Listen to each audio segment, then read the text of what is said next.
It was a light source that almost nobody had ever seen before. It was known as liquid light because you could bend the tubes into shapes and things, add a couple of mechanical flickers, and suddenly things could move.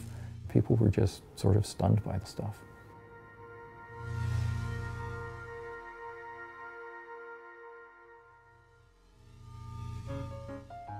In 1927, Vancouver's first ever neon sign was installed on Granville Street, where business was booming.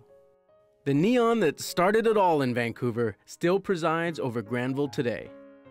People really wanted neon on their buildings, and so even the owner of the Vancouver block, the big white terracotta building with the big square clock on the top, took that clock face and they decided to put the reds and the blues up on the clock face. And so here you have, at the time, one of the tallest buildings on the city skyline, and it's now lit with these bright reds and blues. And so that said to everybody, we have a new, modern, forward-looking city.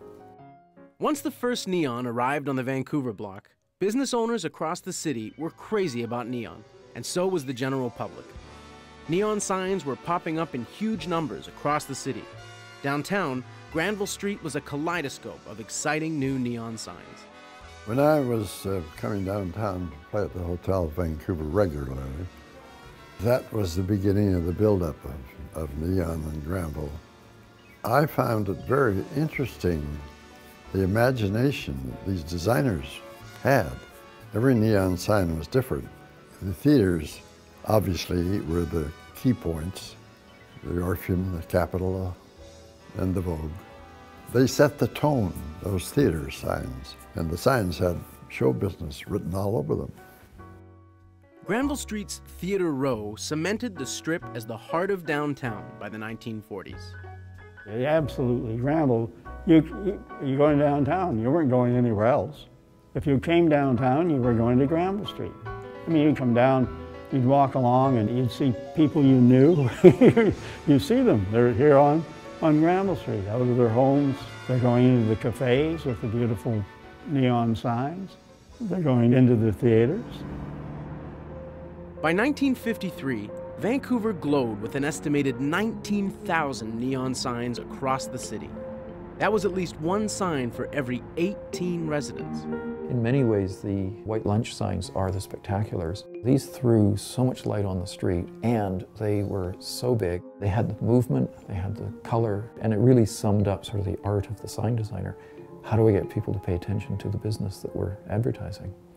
The signs are very powerful icons that represent the businesses that they serve, but also they become part of the street, and they really bespeak of a kind of energy and a love of the senses. When you see them, they project this beautiful color out into the street. By the late 60s, when I was coming downtown as a teenager, and I was coming downtown at night and ignoring curfew and all of that, there was a glamour to it. It was lights and action, the neon, and the street lighting and the bumper-to-bumper traffic at night and the different subcultures, if you will, that were hanging out.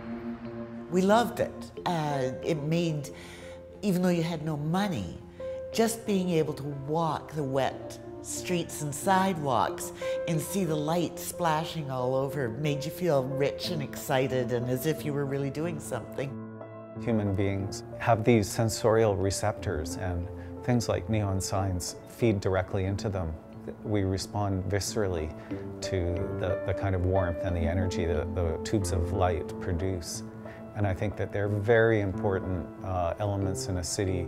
They speak of a kind of interest in the night and a kind of revel in excess in a kind of way that's very beautiful.